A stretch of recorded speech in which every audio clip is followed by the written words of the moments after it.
संस्कृति का आज एक आयोजन किया है। हर साल यहाँ आयोजन किया जाता है। पिछले 1972 से ये आश्रम चलता आ रहा है, जहाँ आज के दिन मकर संक्रांति के दिन यहाँ खिचड़ी का प्रसाद भी दिया जाता है। दूर दूर से गांव से यहाँ लोग पहुँचते हैं और भारी संख्या में लोग यहाँ पहुँचते हैं।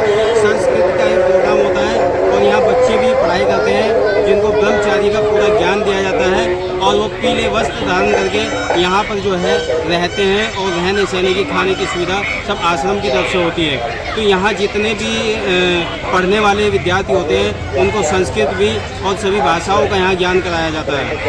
तो अगर जो है किसी को भी अपने बच्चे यहाँ पढ़ाना है तो जून के महीने में यहाँ 5वीं के बच्चों के परीक्षा होती है। अगर वो परीक्षा में पास हो जाता है तो उसको यहाँ सिलेक्ट कर लिया जाता है। तो आप भी अगर जो अपने बच्चे को किसी को भी यहाँ पढ़ाना चाहते हैं तो आप पढ़ा सकते हैं। 5वीं के बच्चे के जून के महीने में यहाँ क्लास लगती है। अगर वो उसमें परीक्षा में पास आता है तो उसको यहाँ सिलेक्शन हो जाता है। तो यहाँ आप देख सकते हैं काफ़ी भीड़ जुटी रहती है मकर संक्रांति के उस पर।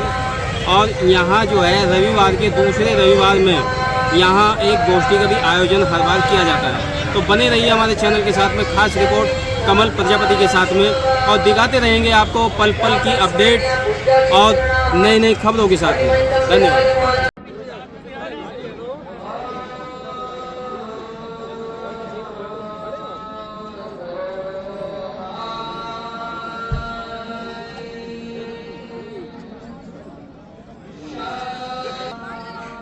चलिए प्रभात आश्रम की क्या संस्कृति है और इसके बारे में क्या विषय है? ये हम सभी अभी जो चित्र हुआ है गुरुकुल प्रभात आश्रम के स्नातक हैं। जी। सभी स्नातक जो है किसी न किसी सेवा में लगे हुए हैं। कोई माध्यमिक शिक्षा में, कोई उच्च माध्यमिक शिक्षा में लगा हुआ है। उच्चतर शिक्षा सेवा आयोग के द्वारा भी बहुत सारे स्नातक अपनी सेवाएं दे रहे हैं। अपनी गुरुकुल परंपरा में सुबह 4 बजे उठ करके रात्रि 10 बजे तक सभी संस्कृत में ही बात करते हैं। कोई भी ब्रह्मचारी हिंदी में बात नहीं करता। पूज्य स्वामी जी महाराज के आशीर्वाद से सभी स्नातक मेहनत कर रहे हैं। सभी स्नातक जो है अपनी गुरुकुल परंपरा का, अपनी संस्कृति का मान सम्मान बढ़ा रहे हैं।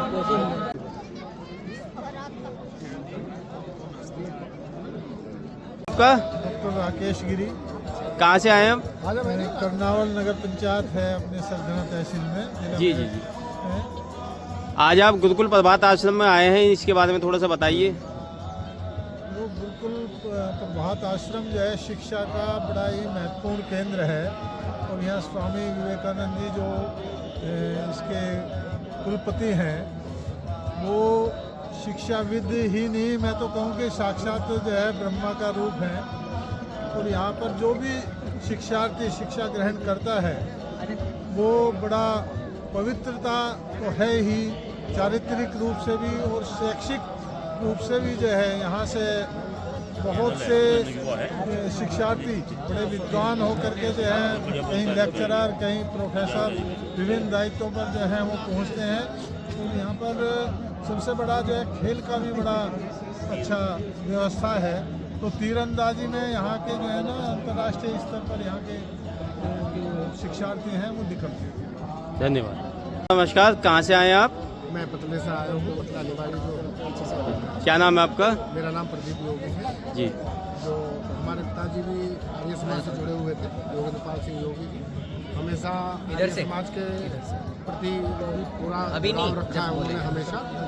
और ये गुरुकुल प्रभात जो है हमारे क्षेत्र में जो हमारी एक पुरानी संस्कृति है उसको जागृत रखता है। उसके लिए काम करने का जो प्रयास है जो हमारे गुरु जी आचार्य जी कर रहे हैं वो पूरा एक तरह से पूरे क्षेत्र को जो हमारे सनातन धर्म है उनके प्रति भी उनकी बहुत प्रचार प्रसार करते हैं।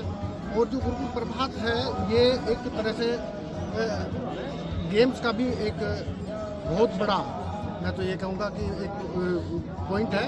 हमारे यहाँ से आर्चरी जो ये गुरुकुल प्रभात से मेरे ख्याल से एशिया में भी प्लेस है और ओलंपिक में भी हमारे गुरुकुल प्रभात जो है यहाँ से आर्चरी का एक ज़बरदस्त ओलंपिक प्लेयर भी है। और जो ओलंपिक में जो ट्रेनिंग भी जो आर्चरी की चलती है वो एक स्पेशल तरीके से यहाँ पूरा, मैं तो ये एक तरह से ये भी है कि एक मोटिवेशन मिलता है कि यहाँ किस तरीके से जो गेम्स के प्रति आप अट्रैक्शन हो, ताकि एक जो है गेम्स के माध्यम के से जो है सर्विस में भी हमारे परेशान। गेम्स कौन सा होता है यहाँ पे? यहाँ मेन जो है यहाँ आर्चरी है, धनुर्विद्या वाली आर्चरी का यहाँ ओलंपिक एशिया अच्छे काफ़ी मेडल और काफ़ी प्लेयर यहाँ से निकले हैं। मैं आचार्य जी को इस बात की बधाई देता हूँ कि ये इस तरीके का ये प्रोग्राम करने से क्या होता है, एक आस पड़ोस का माहौल बहुत अच्छा होता है, पूरे क्षेत्र का माहौल बहुत अच्छा होता है और यहाँ इतना अच्छा मौसम लगता है, सब आते हैं सब दूर दूर से भी। तो मैं तो ये कहता हूँ कि मैं इनका बहुत बहुत धन्यवाद साधुवाद करता हूँ। मेरा नाम गौरव गुप्ता है, पांचली के हम निवासी हैं। आज हम गुरुकुल प्रभात आश्रम में के वार्षिकोत्सव में यहाँ पे सभी एकत्रित हुए हैं। गुरुकुल प्रभात आश्रम में सनातन संस्कृति के प्रमोट करने के लिए यहाँ पे गुरुकुल चलाया जाता है। यहाँ पे संस्कृति, हमारी संस्कृत के सभी जितने भी हमारे हवन है, यज्ञ है, धनुर्विद्या की सभी शिक्षा दी जाती है, शिक्षा दीक्षा ली जाती है। बच्चे किस तरह से तपस्या करते हैं अपने घर को छोड़ के, क्यों? क्योंकि उनके लिए देश बहुत ज़रूरी है, राष्ट्र हमारा सर्वोपरि है। तो हमारे लिए सबसे ज़रूरी होता है अपनी संस्कृति से जुड़े रहना। तो आज हम उसी वार्षिकोत्सव में सम्मिलित हुए अपनी संस्कृति को जानने के लिए, उसको प्रोन्नत करने के लिए। तो मेरा आप सभी से अनुरोध है कि अपनी संस्कृति को सबसे पहले जानें, राष्ट्र को सबसे पहले जानें, राष्ट्र को सबसे ऊपर रखें, क्योंकि राष्ट्र हमारा सबसे सर्वोपरि है। राष्ट्र के हित में आप कार्य करें, राष्ट्र का चिंतन करें। और इसी के साथ मैं अपनी बात खत्म करता हूँ। अच्छा, मेरा एक सवाल है आपसे कि क्या जैसे योगी जी और मोदी जी हिंदू राष्ट्र घोषित करना चाहते हैं, उस पर आपका क्या सवाल है? देखिए, जैसे जैसे जागरूकता बढ़ती जाएगी हमारे हिंदू धर्म में, क्योंकि धर्म हमारा सबसे बड़ा होता है, सभी जातियों से ऊपर हमारा धर्म होता है, तो जैसे जैसे जागरूकता बढ़ती जाएगी राष्ट्र हमारा ऊपर होता जाएगा। क्योंकि यही जो हमारे अलग अलग देश का हमारा अलग अलग बटा है, ये सब जुड़ना तो साथ में ही है। वसुधैव कुटुंबकम, सारा विश्व हमारा भाई है। क्या यही नहीं, मेरा सिर्फ ये सवाल है कि आप हिंदू राष्ट्र घोषित देखना चाहते हैं? सब ये तो हमारा परम सपना है कि अगर हम बिल्कुल चाहते हैं कि हम राष्ट्र को घोषित होते हुए देखें। अगर हमारे जीते जी होते रहे ये चीज़ें तो बहुत ही अच्छा रहेगा। नहीं तो हमारे बात कोई और आएगा, वो राष्ट्र के हित में काम करेगा। बस काम चलता रहना चाहिए, बिल्कुल काम चलता रहना चाहिए, काम नहीं रुकना चाहिए कभी भी।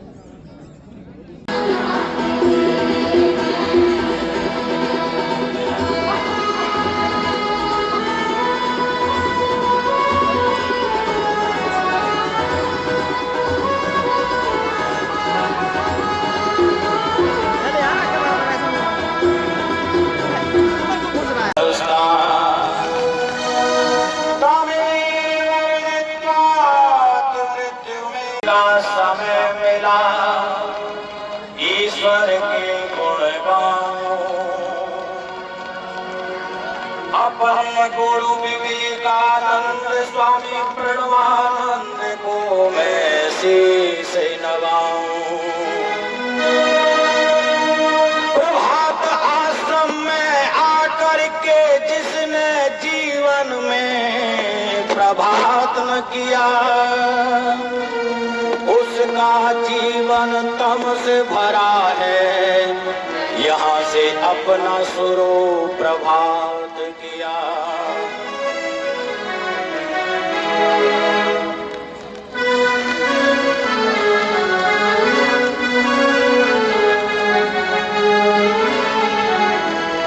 कभी नहीं सोचा तूने बैठ के अकेले में, कौन तेरा तू है किसका दुनिया के मेले में।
एक गीत का समय बोला,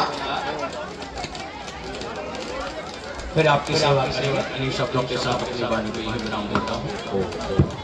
ओ बोलो सत्य सनातन वैदिक धर्म की, गुरु गिरिजानंद की, महर्षि स्वामी दयानंद सरस्वती की। आप सभी को मकर सौर संक्रांति पर्व का बहुत बहुत शुभकामनाएं। परमात्मा